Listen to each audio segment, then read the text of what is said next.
नमस्कार। उत्तर प्रदेश हमेशा की तरह और हमेशा से थोड़ा ज्यादा सुर्खियों में है और उत्तर प्रदेश में बहुत कुछ हो रहा है। सत्ताधारी दल अपने मिशन एजेंडे में लगा हुआ है और विपक्षी दल लगातार अपनी कोशिश करते जा रहे हैं। पिछले दिनों 15 जनवरी को उत्तर प्रदेश की 4 बार मुख्यमंत्री रही बसपा की राष्ट्रीय अध्यक्ष आदरणीय मायावती जी का जन्मदिन था। कयास लगाए जा रहे थे कि उत्तर प्रदेश की राजनीति को लेकर कुछ बड़ा ऐलान करेंगी वो, क्योंकि एक इशारा कांग्रेस की तरफ से भी आ रहा था कि वो उत्तर प्रदेश में बसपा को इंडिया अलायंस का पार्ट बनाना चाहती है। समाजवादी पार्टी भी शुरुआत में तो एक दो खबरें ऐसी आईं कि वो नहीं चाहती कि बसपा से इंडिया अलायंस के लिए बात की जाए, मगर बाद में ये इशारा वहां से भी आने लगा कि हाँ, मिलकर लड़ना चाहिए, सबको एक होकर लड़ना चाहिए। और अखिलेश यादव जी का बयान एक दिन चर्चा में आया कि जिम्मेदारी कौन लेगा, लेकिन बाद में उन्होंने अपने पूरे पार्टी के सामने यह कहा कि मायावती जी बड़ी नेता हैं, हम सबको उनका सम्मान करना है, उनके खिलाफ कोई भी कुछ भी नहीं बोलेगा। सरगर्मियां तेज हो गईं कि हो सकता है बसपा प्रमुख 15 जनवरी को अपने जन्मदिन के दिन यह घोषणा कर दें कि हाँ, वो अभी मिलकर लड़ेंगे। लेकिन हुआ ठीक उसके विपरीत। बसपा प्रमुख ने घोषणा तो की, मगर वो घोषणा ये थी कि आने वाले लोकसभा चुनाव में बसपा अकेले चुनाव लड़ने जा रही है। उसके बाद से लोगों में सरगर्मियां तेज हो गई। लेकिन उस टिप्पणी के साथ बसपा की राष्ट्रीय अध्यक्ष ने समाजवादी पार्टी के राष्ट्रीय अध्यक्ष पर एक ऐसी टिप्पणी कर दी जिससे मामला थोड़ा बिगड़ता सा दिखा। उन्होंने कहा कि पिछले दिनों समाजवादी पार्टी के मुखिया ने कुछ बात बोली, बाद में गिरगिट की तरह रंग बदलते हुए उन्होंने अपनी बात से पलट कर कोई बात कह दी और मैंने जो दोनों बातें थी अभी भूमिका में मैंने कह दी। शुरुआत में अखिलेश यादव जी ने मीडिया के पूछे गए सवाल पर यही कहा कि भाई गठबंधन में वो आ जाएंगे, जिम्मेदारी कौन लेगा उनकी। और बाद में इसको लेकर के मायावती जी ने पुराने अतीत को याद करते हुए जो सपा और बसपा के बीच खाई है, जो तमाम गतिरोध रहे हैं, जिन चीजों को लेकर के मतभेद रहे हैं, उनको याद करते हुए कड़े ट्वीट कर दिए। ठीक उसके बाद समाजवादी पार्टी के मुखिया की तरफ से यह बयान आया कि हम सब मायावती जी का सम्मान करते हैं, वो बहुत बड़ी नेता हैं। और उसके बाद इन दोनों बातों को जोड़ते हुए मायावती जी ने अखिलेश जी के लिए कहा कि वो गिरगिट की तरह रंग बदलते। हालांकि राजनीति में बयानों का क्या है, जो ओम प्रकाश राजभर भाजपा को क्या क्या न बोले, आज भाजपा के साथ इंतजार में है कि कब मंत्री पद उनको मिल जाए। दलित पिछड़ों के साथ तो यही होता है ना। इसलिए राजनीति में बयानों का कोई बहुत खेल, बहुत ज्यादा अहमियत नहीं है। लेकिन उसके बाद अखिलेश यादव जो समाजवादी पार्टी के राष्ट्रीय अध्यक्ष हैं, उन्होंने एक बेहद संतुलन के साथ, क्योंकि ये संतुलन कुछ दिन पहले मायावती जी ने भी दिखाया था जब उन्होंने पिछली प्रेस कॉन्फ्रेंस की थी, तो मायावती जी ने बहुत संयम और बहुत मजे हुए राजनेता की तरह कहा कि जो गठबंधन में शामिल नहीं है, उन पर कोई टिप्पणी गठबंधन के लोगों को यह सोचते हुए करनी चाहिए कि भाई हो सकता है कल को आपकी उनकी जरूरत पड़ जाए और आपको साथ लेना पड़ जाए, तो कुछ भी बोलने से पहले ऐसा बचें ताकि आपको परेशानी ना हो। और ये बहुत संतुलित टिप्पणी थी। वैसी ही संतुलित टिप्पणी समाजवादी पार्टी के मुखिया आदरणीय अखिलेश यादव ने कल की। उन्होंने कल बहुत संतुलन से एक बात कही कि हम सबको साथ लेकर संविधान को बचाने की लड़ाई लड़ना चाहते हैं। हम सबको साथ आने का न्योता दे रहे हैं। ये देश के लिए 2024 का चुनाव कोई सामान्य चुनाव नहीं है, इसलिए हम सबको साथ लेकर लड़ना चाह रहे हैं। आगे उन्होंने कहा, समाजवादी पार्टी तो वह पार्टी है जिसने इस देश की प्रधानमंत्री बनाने तक का ख्वाब देखा था आदरणीय मायावती जी को। उन्होंने कहा कि हम पीडीए की बात कर रहे हैं, पिछड़ा, दलित, अल्पसंख्यक, महिलाएं, आधी आबादी, ए से आधी आबादी भी वो जोड़ते हैं अखिलेश जी। और उन्होंने कहा कि दलित पीडीए में दलित भी है और आधी आबादी भी है। और समाजवादियों ने यह संकल्प लिया था कि हम तो उन्हें देश का प्रधानमंत्री बनाएं। और इस संतुलन के साथ अखिलेश यादव जी ने एक बेहद सधी हुई टिप्पणी की। और इस टिप्पणी की प्रतिक्रिया में बसपा के लोकसभा के सांसद मलूक नागर का बयान आया। टीवी में दिखते रहते हैं। उन्होंने बसपा की तरफ से, या यूं कह लें एक बेहद संतुलन की तरफ से, कहा कि अगर अखिलेश जी ने यह बात कही है तो बयानों का क्या है, दोनों बड़े नेता हैं। कांग्रेस पार्टी को क्यों न मायावती जी को प्रधानमंत्री पद का दावेदार बना दिया जाए, जो अखिलेश यादव जी कह रहे हैं। और उसके बाद बसपा और सपा अगर दोनों मिलकर चुनाव लड़ जाए उत्तर प्रदेश में, तो उत्तर प्रदेश तो किसके हाथ में जाएगा, ये किसी से छिपा नहीं है। लोग कह सकते हैं कि 2019 में भी तो साथ गए थे, हुआ क्या? लेकिन 19 की परिस्थितियां अलग थी, आज की परिस्थितियां अलग है। तो आज की वीडियो में हम इसका विश्लेषण करेंगे कि असल में पूरी कहानी किस दिशा में जा रही है। क्यों अखिलेश यादव जी ने कहा कि वो पुराना वादा याद दिलाया कि हम तो प्रधानमंत्री बनाना चाहते हैं। समाजवादियों ने संकल्प लिया था कि वो देश की प्रधानमंत्री बनाए। आज एक प्रेस कॉन्फ्रेंस भी समाजवादी पार्टी के कार्यालय में हुई। जब पत्रकारों ने पूछा कि आपने तो सम्मान की बात की, मायावती जी ने तो बड़ा नाराजगी जताई, तो अखिलेश यादव ने एक लाइन का जवाब दिया कि आप पत्रकार हैं, हम आपका सम्मान करें और इससे भी आप नाराज हो जाएंगे तो हम क्या कर सकते हैं। तल्खी नहीं, अखिलेश यादव जी के बयान में तल्खी नहीं। मायावती जी के बयान में जरूर एक तल्खी है, लेकिन राजनीति में कब दोस्ती में तब्दील हो जाए। कौन सोचा था कि 2019 में कोई ऐसी तस्वीर आएगी कि एक ही मंच पर आदरणीय मायावती जी और आदरणीय मुलायम सिंह यादव जी एक साथ दिखेंगे। कौन जानता था, कौन ये कल्पना कर रखा था। लेकिन राजनीति में कुछ भी संभव होता है। राजनीति में यह संभव होता है कि गिरगिट वाले बयान के बाद हो सकता है कोई ऐसी तस्वीर आ जाए जिसमें फिर से बुआ और भतीजा दोनों एक साथ दिख जाएं। और अखिलेश यादव जी ने जिस संयम का परिचय दिया है, उसके बाद यह वाली संभावना तो बनती है। और फिर उस पर जो मलूक नागर जी की टिप्पणी। अब जरा दोनों पार्टियों के थोड़े थोड़े से चरित्र का, राजनीतिक प्रतिक्रिया का विश्लेषण करते हैं। सबसे पहले समाजवादी पार्टी का। आज समाजवादी पार्टी कहां खड़ी है? क्या आज की समाजवादी पार्टी प्रमोशन में रिजर्वेशन के खिलाफ खड़ी है? नहीं, वो इसके पक्ष में खड़ी है। आज ही अखिलेश यादव जी से किसी ने पूछा तो उन्होंने कहा भी कि हम तो न्याय की बात करते हैं, जिसको जिसका हक है वो मिले। और बसपा कहां खड़ी है इसी बात पर। दोनों पार्टियां मतलब वैचारिक रूप से क्या कहां खड़ी है। दूसरा मुद्दा, अखिलेश यादव जी ने एक स्लोगन दे रखा है, एनडीए को पीडीए ही हराएगा। पिछड़ा, दलित, अल्पसंख्यक, या पिछड़ा, दलित और आधी आबादी, या पिछड़ा, दलित और आदिवासी। इस तरह से उन्होंने दो तीन अर्थ बताए हैं उसके। कुछ लोग तंज करते हैं कि वो ए से अगड़ा भी कह देते हैं। तो भाई, अगर अगड़ा है तो वो राम मनोहर लोहिया वाले अगड़ा होंगे, मोहन सिंह वाले अगड़ा होंगे, बीपी सिंह वाले अगड़ा होंगे, जो विचार से सामाजिक न्याय के साथ खड़े हैं।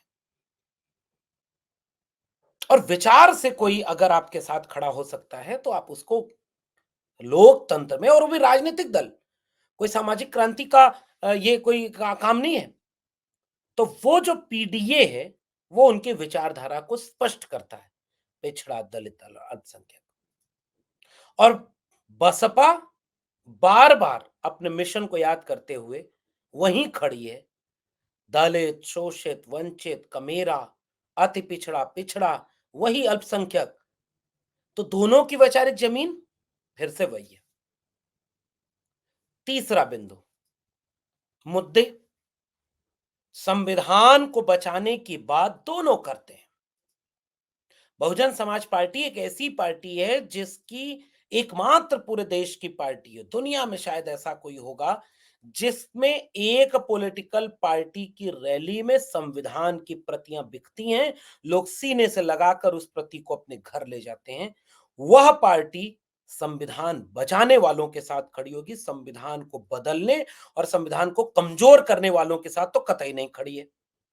और यह बात बसपा प्रमुख भी बार-बार करी है और यह बात बसपा के मानने वाले लोग भी कहते हैं कि वो संविधान बचाने के साथ खड़े हैं।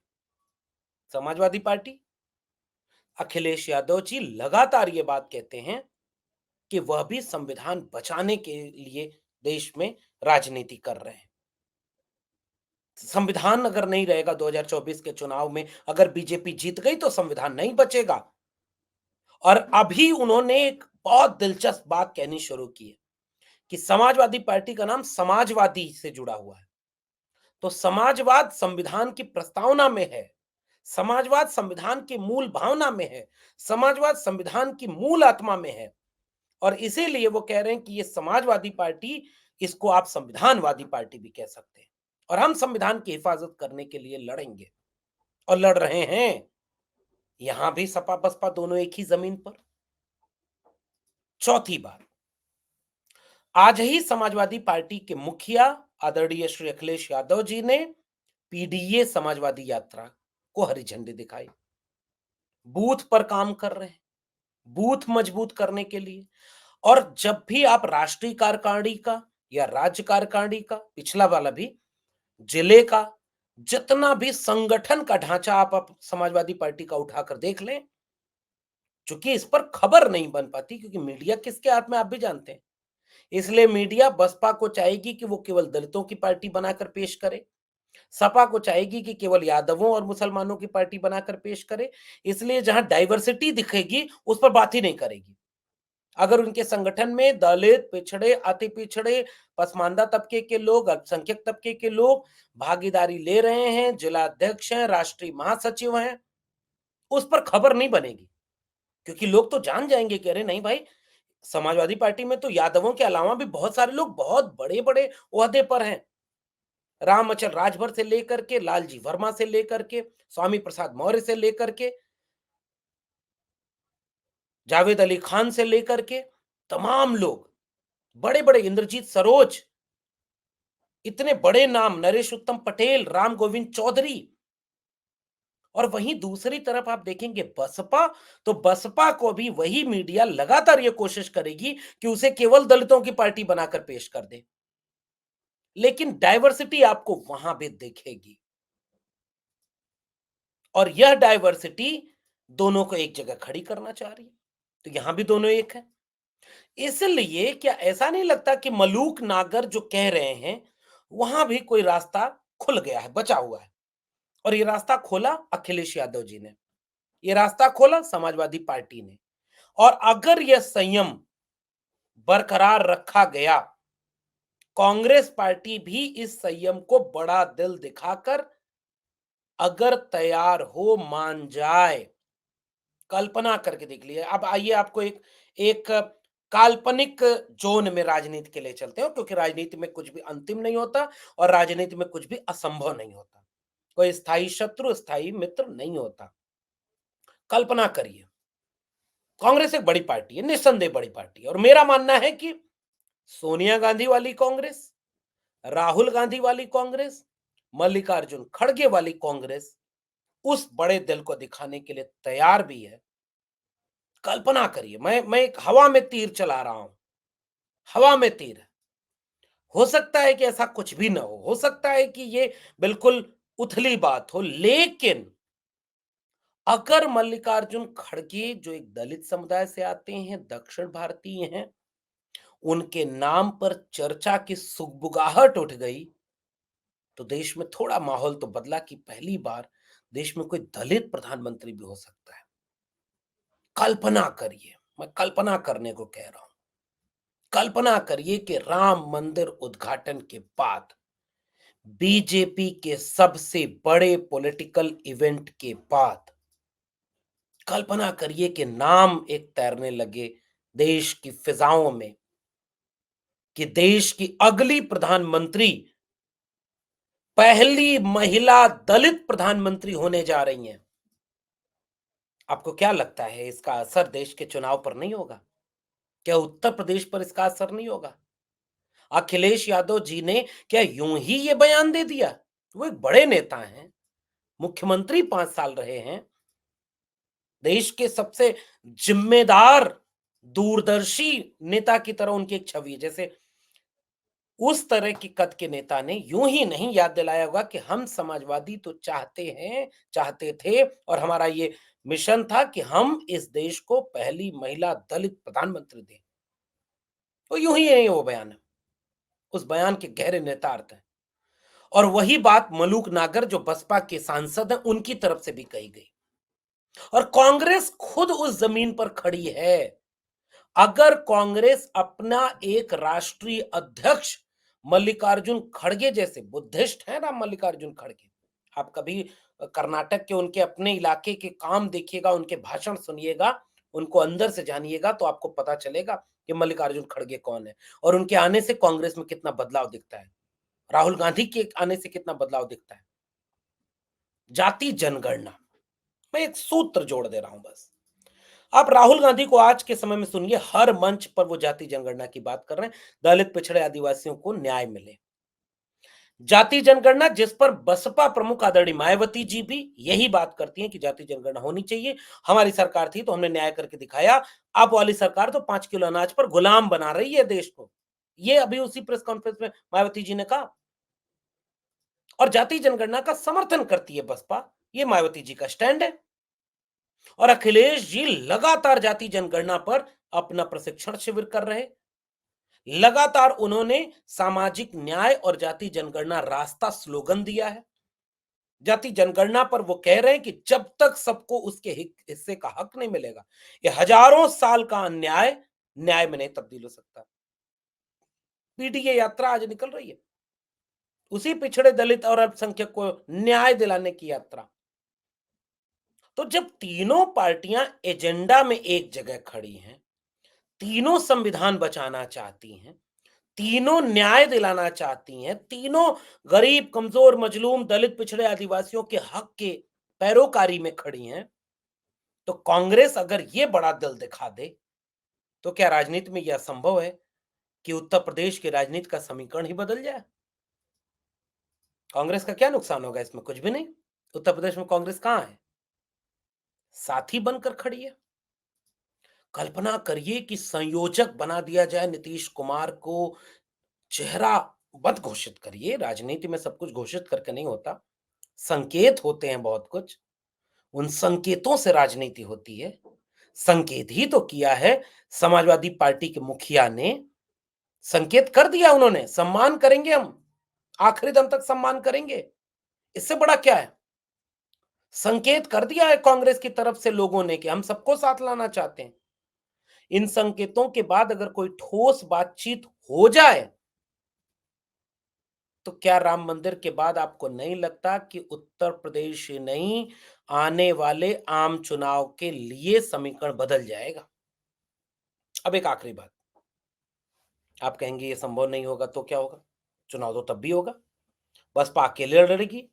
बसपा अगर अकेले लड़ेगी तो बसपा का वोटर भी तो देखेगा हम क्यों संविधान बदलने वाली ताकत को फायदा पहुंचाएं, हम क्यों सामाजिक न्याय के विरोधियों को मजबूत करें, हम क्यों जो है अपने वोट को उनके पक्ष में दें जिससे संविधान बदलने वाले मानसिकता के लोग चुनाव जीत जाएं।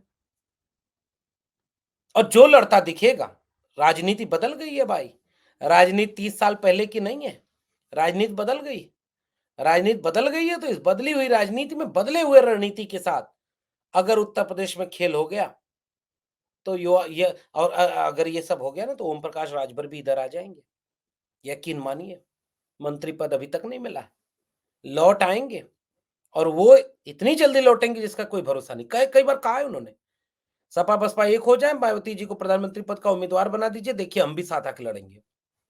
मजबूरी हो जाएगी क्योंकि जनता फिर खड़ी रहेगी, जनता से बड़ा कुछ नहीं। दलित पिछड़े 69,000 शिक्षक भर्ती मामले में लाठी खा रहे अपने बच्चों को देख रहे हैं।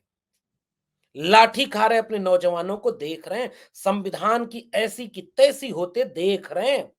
इसलिए आज की तारीख में न तो दलितों के, न तो पिछड़ों के, न अति पिछड़ों के, न अल्पसंख्यकों के विवेक पर आप सवाल नहीं खड़ा कर सकते। और वो विवेक कहता है, नेताओं या तो आप रास्ते निकाल लो या हम रास्ता निकालेंगे। और वह एक मेजॉरिटी अगर एक जगह कंसाइज वोट हो गया संविधान को बचाने वालों का, खेल बदल जाएगा। और इसके रास्ते समाजवादी पार्टी के मुखिया ने बहुत ही समझदारी से खोल दिए हैं। कांग्रेस पार्टी भी खोल रही है। बसपा बस थोड़ा-सा और दिल बढ़ा करके राजनीति कर दे, थोड़ा निडर होकर के आ जाए सामने।